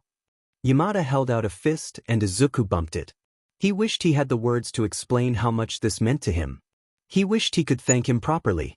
Instead, he let him walk away, and for the rest of the day, he spent his study time with his headphones on listening to old recordings of Yamada's show. Izuku was glad Yamada had decided to stick around. If he hadn't, if he'd ended his life before Izuku even started listening to the radio show, he would have lost years' worth of nightly comfort. And, yeah, Yamada's life wasn't about him, but he was really happy to be a part of it. Why? No, of course, he wasn't. Izuku was sitting at his desk, writing out ideas for less medical-looking support items for Kaken to wear. He wore a small, compact defibrillator that was meant to detect and correct irregular heartbeats, but Izuku knew he hated it. He thought it felt more like a limitation than an upgrade. Of course, that was just Kaken's pride, but it got Izuku thinking. The current idea Izuku was working with was a sort of vest, or perhaps an underlayer of compression, that could monitor things like heart rhythm, blood pressure, and oxygen levels. He hoped to find a way to apply pressure or cooling features to stabilize his heart rate during a spike, and maybe include his current item, perhaps embedded into it. They should reframe his gear as tactical efficiency enhancements rather than support, to spare Kaken's wounded ego. He knew Kaken would push himself too hard no matter the circumstances, so he would need something to keep him in check without feeling like he was being kept in check. Izuku realized he was muttering to himself and had completely ignored All Might. He grabbed his phone, rereading the message. Z. He couldn't get to sleep, and he would rather stay up doing something useful than rolling around in bed. Even if his eyes were heavy. Sleeping, lying still, and waiting to drift off was the perfect time for the worst of your thoughts to come creeping in. There was no rest in reliving every mistake he'd made, every person he hadn't helped. To listen for every bump in the night, waiting for another monster coming after him. His phone lit up with a text. Why? Izuku had that funny feeling in his gut that told him this had something to do with his recent conversations with Aizawa and Yamada. They must have told All Might about it. That sort of made Izuku want to ignore the request, but he'd already revealed that he was awake. He should have pretended he wasn't. He couldn't not show up now, so he threw on the hoodie hanging off the back of his chair and headed to All Might's office. He found All Might sitting on the sofa, a gray cardigan hanging off his narrow shoulders, and 2 mugs of tea on the table. Izuku sat across from him, accepting the offered mug with a whispered thank you. I've noticed, All Might began tentatively, that you haven't been sleeping much. I'm fine.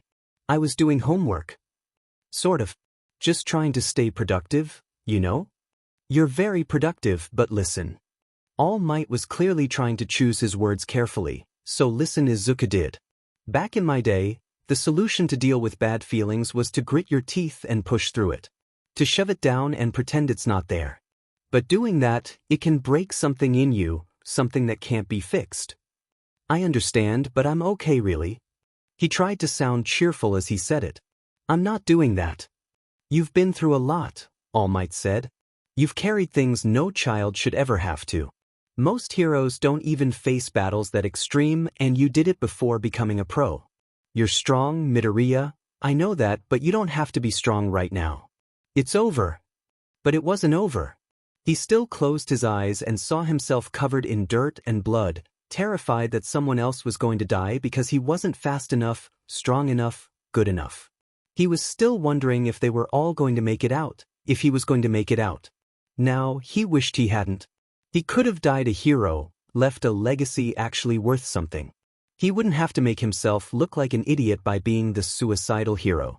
Izuku couldn't help it, hot tears welled in his eyes. He hated how much of a crybaby he was. One would think he'd have toughened up by now. Wasn't that the problem here? He wasn't tough. He wasn't strong enough. He was a weak, oversensitive crybaby. He couldn't handle these kinds of things. Everyone else seemed to be getting by so easily. Why could he do that? Why was he like this?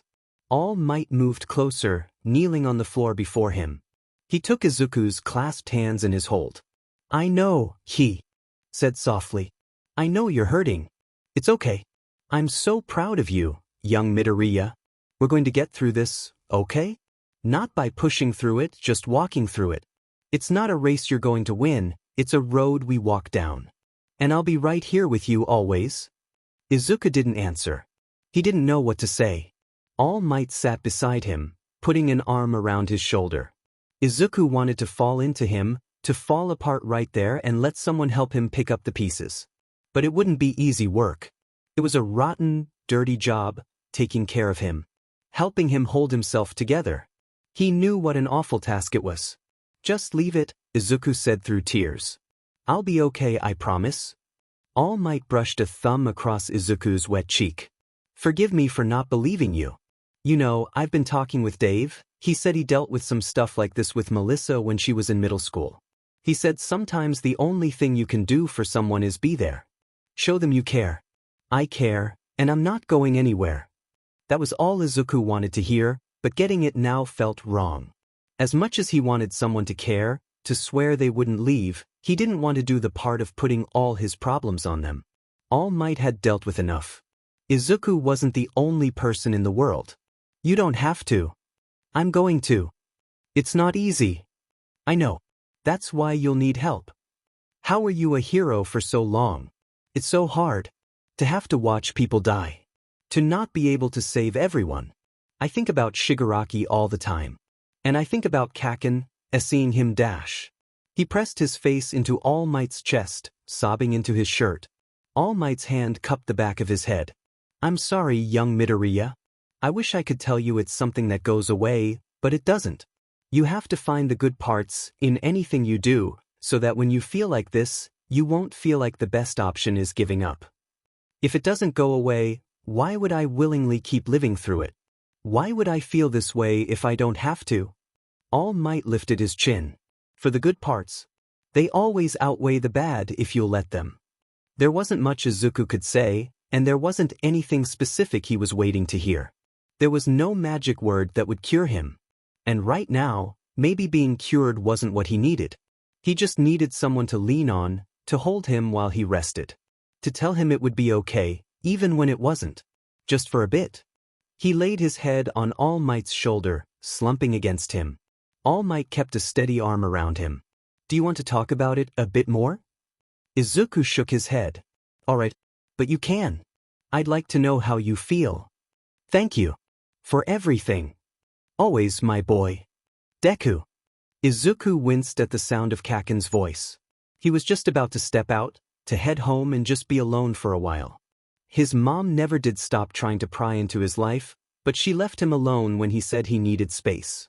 He didn't understand what he was feeling right now, and he just wanted to be alone. He was not in the mood for conversation, and the forcefulness in Kaken's tone told him this would be a bothersome chat. He turned around with a smile. Hey, Kaken. Behind Kaken stood Momo, Shoto, Sue, Tenya, and Achiko. What were they doing? The looks they wore were a bit too serious to be inviting him to hang out. Perhaps asking him why he was never around to hang out. We need to talk, Katsuki demanded, no preamble. About what? Izuku asked, feigned innocence pulling his smile up. We're worried about you, Achiko said, much more gentle than Kaken. I'm fine, guys. No, you're not, Shoto said bluntly. Izuku opened his mouth to protest, but Kaken got to it first. You're not fine, and we can all tell. You don't sleep, you don't eat, you smell like you don't shower either. Did he smell? He tried to discreetly sniff his flannel as he was berated. Don't lie to us. What the hell's going on? What happened to nice Kaken who'd texted him that one terrible night? I'm not lying. Bullshit, Katsuki snapped. Do you really expect us to believe that? You don't have to be such a demon saint all the time.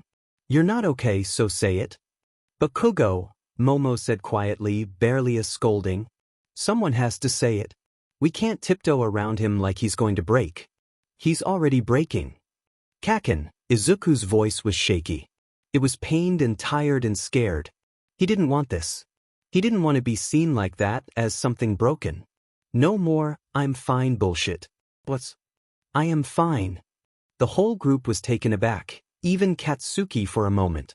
I can deal with it myself. None of you understand, you don't have any idea, so stop pretending you know how I feel. I can't stop, okay? I can't eat or sleep or think about it, because if I do everything's going to get really bad and I don't know how to stop it. Calm down, Izuku, Tenya said with placating hands. Perhaps we can be of some assistance in figuring this out. Sue poked out from behind him. We want to help. You can talk to us. You don't have to do this alone. Achiko met his gaze with tears in her eyes. We're not going to leave you alone, I promise. I didn't ask you to be there for me. It was harsher than he wanted to be, but he needed them to get off his back. That's not fair, Achiko said, wiping a fallen tear from her cheek. We can't just leave you, Deku. We miss you, and we care about you. I don't know what's going on, but it's hurting us, too. It's hurting why? Was that all they cared about? They wanted him to go back to his usual cheerful self so that they wouldn't have to be brought down. They didn't want to help, they wanted him to get better. They were trying to fix him, to get him to be his old self again. Yes, Katsuki said. You're not being noble by sparing us your feelings. You're making things worse by making us watch this happen and not letting us do anything. Making things worse. He was making things worse. All he ever did was make things worse. He ruined things. He was ruining his friends, making things harder for them. Did he ever think about how they felt? When they were together, he was concerned that they were happy and comfortable, but wasn't most of his time spent in his head, focused on his own problems. Was he a terrible friend? Was he selfish? It's okay, Izuku, Achiko said. You're allowed to rest, you can now. It's okay to lay your armor down and just take a break sometimes. You can fall back, we're here to catch you. They were there. To hold out ready, confident arms that would be crushed under a weight they weren't prepared for. And if he let them, if he allowed himself to let go and fall back, and he wasn't caught, what would he do then? What would he do when they dropped him? He would shatter and he wouldn't be able to put himself together again after that. Kaken was wrong. Izuku wasn't trying to protect them. He was trying to protect himself. None of them understood how painful it was, how terrified he was that he wouldn't make it through the night. How he sometimes wished he wouldn't. They didn't know what that felt like. They thought they were ready to take care of him, to shoulder all of the baggage he carried around, but they had no idea what they were asking for. I don't need you to fix me like you're a bunch of therapists. We're not trying to fix you, Shoto said. We only want to talk. We know what you've been through, there isn't anything you can say that will surprise us. Was that a challenge? Or just a ridiculous thing to say? Shoto had no idea, none of them did.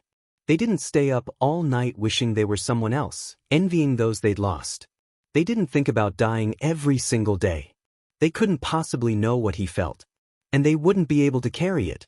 They'd be more than surprised, they'd be terrified. We get it, Izuku, Momo said. No, he shook his head, you don't get it. We do, Katsuki cut in. We all went through the same hell. So why are you acting like you're the only one who knows how that feels? If you knew how I felt, you'd be dead. Katsuki's brow furrowed in confusion. The rest of them wore full shock on their faces. You don't know how I feel. You don't have any idea how hard it is for me every single day. I want to, Kaken. You don't know what that's like. Izuku hiked his bag over his shoulder and stormed off. No one followed him, but a part of him wished they would have. He'd been the one to push them away, but if he was really worth anything to them, wouldn't they keep trying? And if they didn't, did that mean he wasn't worth trying harder for? He thought of going to All Might, telling him what happened. He could go to Yamada like he'd told him to. He could find Aizawa and talk to him. But he wasn't in the mood to talk. It was stupid to think they would take pity on him. He was being selfish and stupid. His pain was more than any of them could handle, more than he could handle. He should just walk up to the roof of the building and not turn back. That would stop this pain. Every time something had him looking up, he was just brought right back down again. He wanted the cycle to end. There was no reason for him to keep on living, there was nothing left in this world for him. He'd done what he was supposed to do, but he didn't feel accomplished. He wasn't a hero. He wasn't amazing. And he wasn't strong. He was nothing. Nothing but a waste of space. His friends were trying so hard to get him to be someone else, but it wouldn't work. That long road All Might was talking about wasn't one he would ever see the end of. That's what everyone wanted. They wanted to fix something that might have always been broken. Suicide was such a final thing, and Izuku wanted to try everything he could before giving in to it. But he'd tried plenty of things and they weren't working. Talking didn't help. Working at the center didn't help. His friends didn't help. They were all nice things, and they could make him happy for a time, but they didn't make it go away. There was only one thing that could. But he wouldn't do it tonight. His mom was waiting for him to come home. And he was tired. He just wanted to sleep. Maybe he'd do it tomorrow, first thing in the morning. Maybe he'd do it next week, and spend some time with his mom before leaving her. Maybe he wouldn't plan it and it would just happen when it happened. It was bound to happen someday. But for now, Izuku went home. In the past week, Izuku had his favorite dinners. And his favorite breakfast. He watched his mom's favorite movie with her, the one he never wanted to watch because he thought it was boring. He cleaned his room, organized his clothes, and washed his hair. He left his bedroom neat and tidy as he made his way to school. His mom was standing at the stove, the kettle on for tea. He was wearing his favorite hoodie over his uniform shirt, an all-might one he'd had for years. It was still considered his best clothing. "You have time to eat?" Inko said. "I've made breakfast." "Thanks, Mom." He wasn't in the mood to eat, but he sat down anyway. He wanted his mom to be happy. He didn't want to do anything to make her think this was her fault. She'd been perfect. "I made you onjairai," she said. "I packed it for you to take with you. I made it with extra umebashi, the way you like." Inko sat down across from Izuku. He eyed her as he picked apart his food. "How's your work at the center been going?" "Good. I really like helping out there. I like knowing I'm giving back in some way." "Oh yes, that is a wonderful thing, isn't it? Feels good to help out." It did. His mother should know. She'd done nothing but help and support him his entire life. Did she know what an incredible person she was? "Hey, Mom." "Yes, baby? I love you." She gave him a pouty smile, her eyes filling with tears. It was a strange thing, the way such simple words could bring her to tears.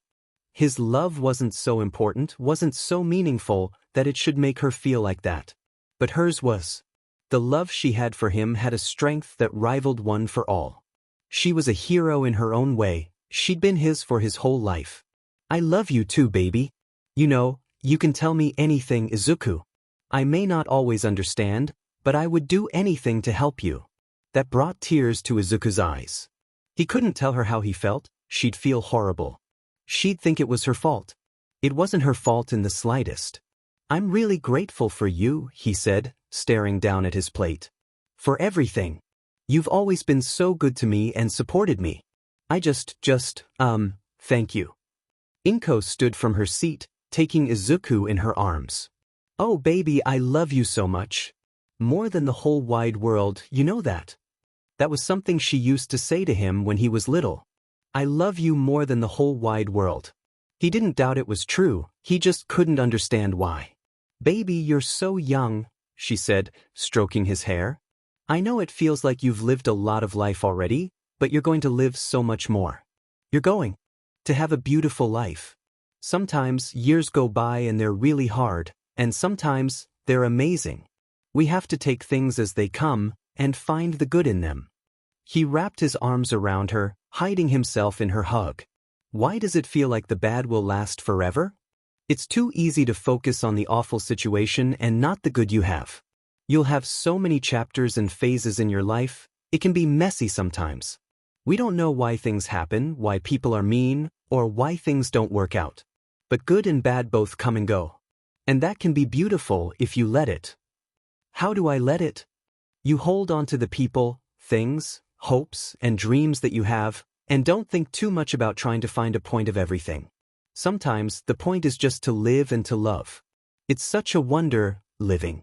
I've lived a lot more life than you have, and I've had amazing days, amazing experiences, I've laughed hard, and had wonderful conversations with wonderful people." She cupped his face, bending down to press a kiss to his forehead. The same green eyes he had met his, the same tears shining in them. "We have to hold tight to the things we love," she said. "We have to accept the feelings that we can't change and just feel them. And remember that the storm will always pass. Boys, your life will be wonderful and full of love, because you're wonderful and full of love." He did feel full of love, so much of it. But he was so full of hurt too. Pain and self-hatred, and that deep sense of dread that told him he would never make anything worthwhile of himself. That there was no place in this world for him. That no one who loved him needed him that much. "Izuku, baby," his mom said, taking the seat beside him. "When I got PR gin and tea with you, I wasn't married. I was terrified, my parents were ashamed of me, your Auntie Mistuki was the only person who stood by my side. Everyone told me a baby was going to ruin my life." She brushed a finger down the bridge of his nose, staring softly at the face of her baby boy, the one she loved more than the whole wide world. "You turned out to be the best thing to ever happen to me. Not a day goes by that I regret how my life went. I've been through hard things, but I get to love you, and that makes all of it seem not so bad in comparison." Izuku wiped the back of his hands across his eyes. He didn't know what to say, how to respond to all of that.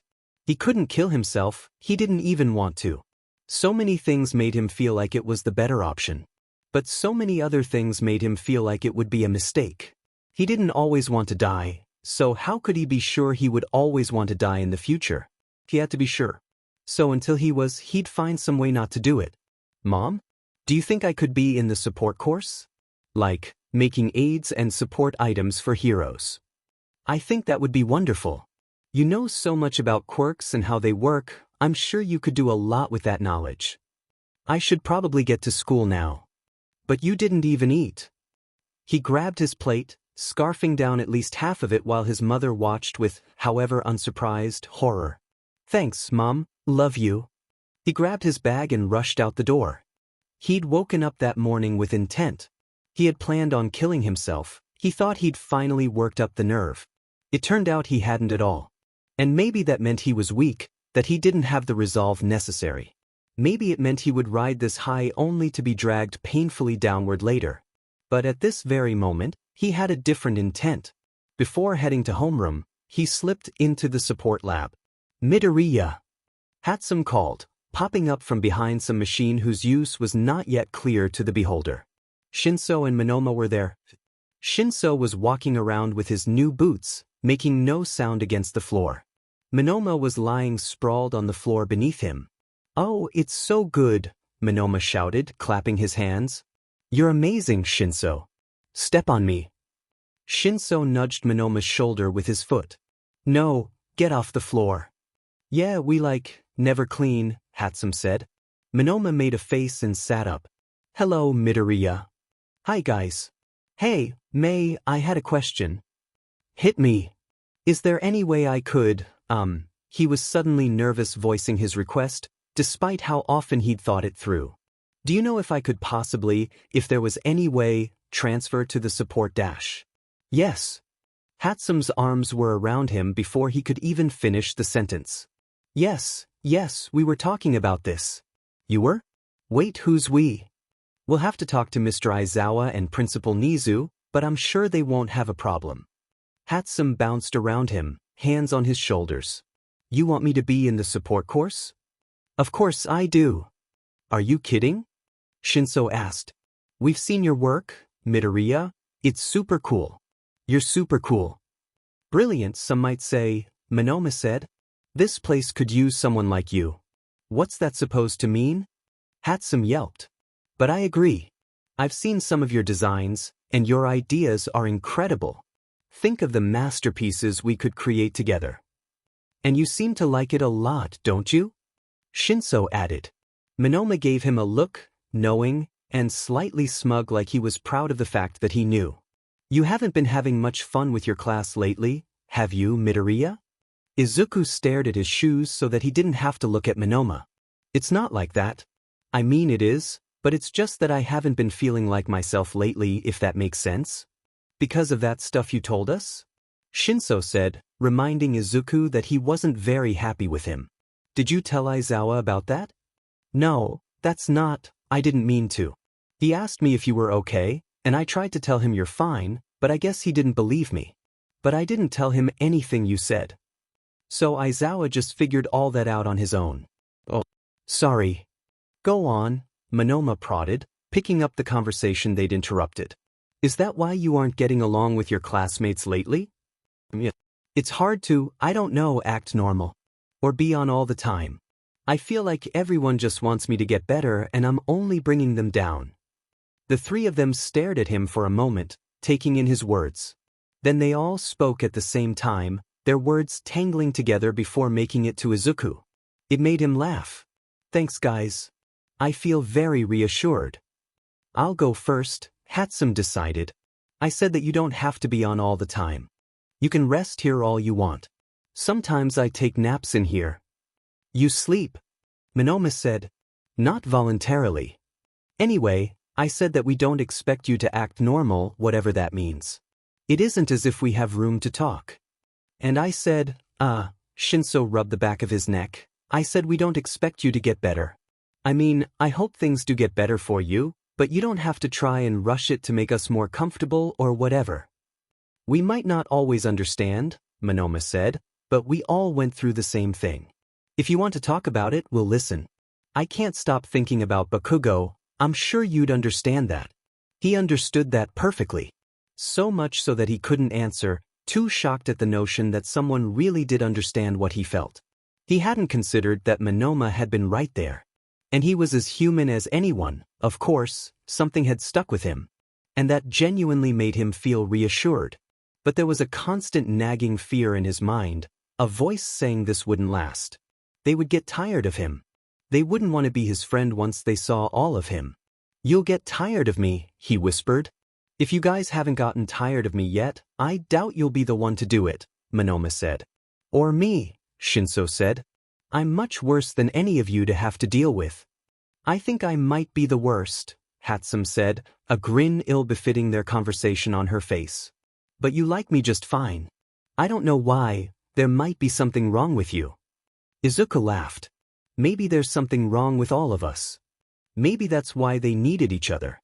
They all found themselves to be the most tiresome, the most annoying of the group.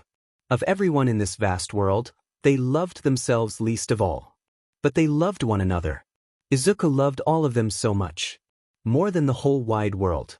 Hatsum wrapped an arm around Izuku's shoulders, tugging him into a hug. Shinso and Monoma joined, and they just held each other. Sometimes that was all you could do. It made Izuku feel bad about yelling at his friends the other day. He hadn't talked to them since, ignoring their texted apologies. I have to get to class.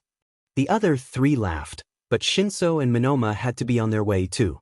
They separated and Izuku ran down the mostly empty hallows, hoping Aizawa would take pity and let him slip in without too much punishment.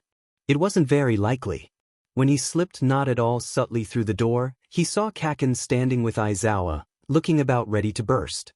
Aizawa seemed as unfazed as ever, but something in him noticeably relaxed when he saw Izuku enter the room. He didn't scold him, didn't assign him a 1,000-page essay to make up for his tardiness. He just told them to sit down. Izuku obeyed, relieved to be let off the hook. Poorly stifled giggles rose around him, and he just knew it had something to do with his arrival. Being late wasn't that funny. He lifted his head nervously, as if scared of what he'd find, and locked eyes with Ochiko. She smiled and glanced him up and down, making him look down at himself. He was still wearing his All Might hoodie. His cheeks burned, but it was a bit funny. He pulled it off and tucked it onto his lap. The rest of the day went by relatively smoothly, but Izuku noticed his friends were hesitant to approach him. They didn't want to talk. Because he made things uncomfortable. Because they didn't know what to do with him. He thought about what his mom said, to hold tight to the good in his life.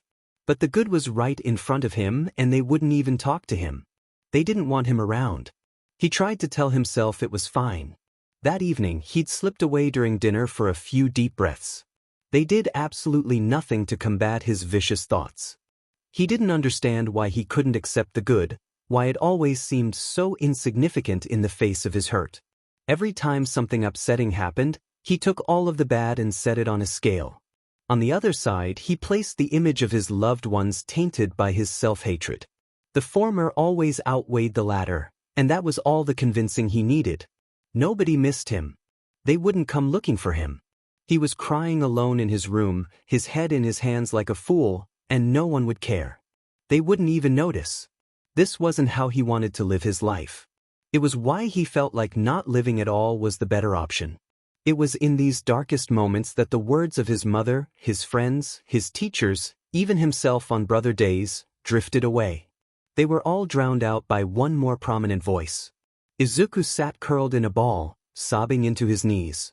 Why, when things were finally seeming to look up for him, did he have to be brought down again? He couldn't take it anymore. Why did everything always go wrong? Why couldn't he, just once, have what he wanted? Was it too much to ask? Was he the one being selfish, only concerned with his own feelings? Did that mean he had to live in misery for the rest of his life? A knock on the door cracked like a whip through his thoughts, echoing around the cold walls of his mind. He wasn't given a chance to speak or wipe his tears away before his guest barged in. It was, of course, Kaken. Who else would it be? We're going to talk. Katsuki sat down beside him, pulling Izuku rather forcefully into his side. Come on, you can cry later. I have something to say to you. Kaken. Katsuki brought his mouth close to Izuku's ear, tickling him with his breath. You don't have to cry now, he whispered in a familiar impression. Because I am here. A choked-up laugh broke through the sobs. It forced him to catch his breath, and Katsuki took his chance. I'm gonna talk first, Katsuki said. So listen up. You're not allowed to die, you got that? Fine, maybe I don't understand, but I don't know, try. Deku, I'll try everything, I don't care. But you're not going to die. I'm not letting you. Izuku sniffed, and he almost wanted to laugh. Not rudely, but because Kaken's approach was just so Kaken. He didn't laugh, though, because he knew it would result in potential hurt feelings and definite yelling. You're not letting me?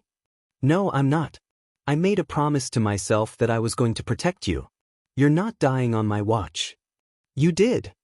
Katsuki tugged his sleeve over his hand and wiped the tears and snot off Izuku's upper lip. Yeah, I did. And I sure as hell didn't come back from the dead just to lose you, so whether you like it or not, we're going to figure this out. I don't know what to do, Izuku said, any humor this situation had once held vanishing completely. I know it probably doesn't look like it, but I'm trying really hard. I don't want to die, but I don't know how much longer I can do this. Kaken. His voice was pleading now. I'm in so much pain. Katsuki's hand curled in Izuku's unruly hair, and he pressed their foreheads together. Izuku could feel every deep breath against his cheek, and the tightening grip on his hair. I know, Katsuki said, voice shaking with what someone else might think was anger. I'm gonna help you. We're gonna do something about this, and you're going to let me.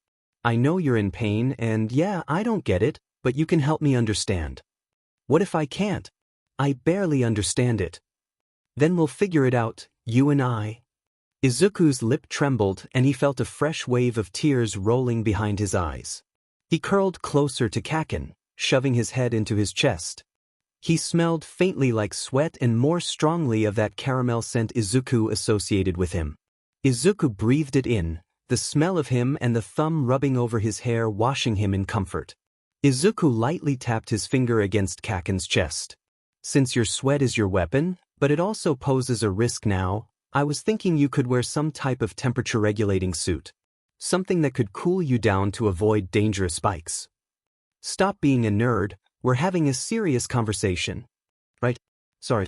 Where were we? I was telling you that you're going to get through whatever this is. Do you remember when All Might told us that we needed each other to be stronger, that you can't have one without the other? I don't think that's exactly what he meant. What he meant, you need me. And I need you, idiot. So don't you dare go killing yourself. Do you need me? Course I do, dumbass. Wouldn't be here if I didn't, would I? You'll get tired of it, eventually, taking care of me. He kept saying it despite how many times someone tried to prove him wrong. He kept thinking it. It would get tiring. He would get tiring. Eventually, everyone would see that he was too far gone, that he couldn't be helped. They would drift away, they would stop asking him to hang out, and he would be alone. The sharp crack of laughter cut through his self-loathing thoughts. Kaken was laughing. He was laughing hard, as if Izuku had said something hilarious. He hadn't even said something funny. He smacked the back of Izuku's head. Me? Tired of you? If I could get tired of you, I would have ditched you a long time ago. Oh, yeah, I guess that's a good point. You get to spend your whole life with me. I didn't die specifically for that reason. Izuku giggled. Did you? Yep. So we're gonna see this through. Katsuki's smile faded into something heavier. Seriously, though, I don't know what's going on, but you went through some bad shit. You're the one who had to deal with the worst of it. I know it's eating at you, and I know you feel guilty about the way things went down, but I don't know how you feel. Katsuki's eyes didn't meet Izuku's. He looked down as if he were ashamed of something. Izuku didn't know why, but he knew how much Kaken could beat himself up about things he felt were his fault. If I could figure it all out and take your pain away, I'd do it like that, Katsuki snapped his fingers. But I can't, so you're gonna have to give me some time. You don't have to figure it out all on your own. Neither do you. Izuku smiled at him.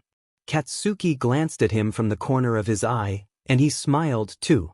We're gonna take it day by day, okay? You and I, we always move too fast, we never just let things happen. But we're not gonna rush this. We'll deal with it as it comes, and if you still want to kill yourself by next week, we'll deal with it then. Same for the next day. And the one after that. Katsuki looked at him fully. And everyone else here is gonna help too. Those are the people who dragged your stupid butt back here so you didn't get yourself killed. You think they're gonna let you die now? Tears spilled down Izuku's cheeks and he didn't try to stop them. I love you, Kaken. Katsuki pulled him into a hug, mostly so that the red on his face couldn't be seen. But he also just needed to hold Izuku and never let him go. He didn't know what they were going to do, but they would figure it out. He would do anything in his power and then some, to keep Izuku safe. That included keeping him safe from himself. Izuku lifted his head, his nose touching Katsuki's. Would it be moving too fast if I kissed you right now? Katsuki let out a breath of surprise. Yeah, probably. But like I said, we've always moved too fast, so I guess we have to. Izuku laughed and pressed his lips lightly against Kaken's. It wasn't much, it was soft and sweet, but it was as wonderful as he had always imagined it would be. And too many times had he imagined. He hadn't realized it all that long ago, just how he felt, and even more recently he had concluded that Kaken felt the same. But he didn't want this to go too fast, there was still so much they needed to talk about. Maybe Izuku had to stick around just a little longer. This doesn't fix it, Izuku said, pulling back.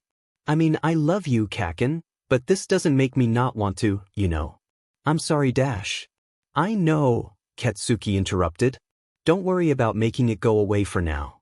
Let's just try to make it a little better first. Yeah, that sounds all right. They sat in silence for a moment. There was too much to say, so they said nothing at all. They didn't have to talk now.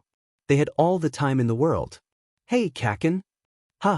Since your quirk puts such heavy stress on your arms, I've been working with some ideas for shock absorption mechanisms that might minimize stress and pain from recoil.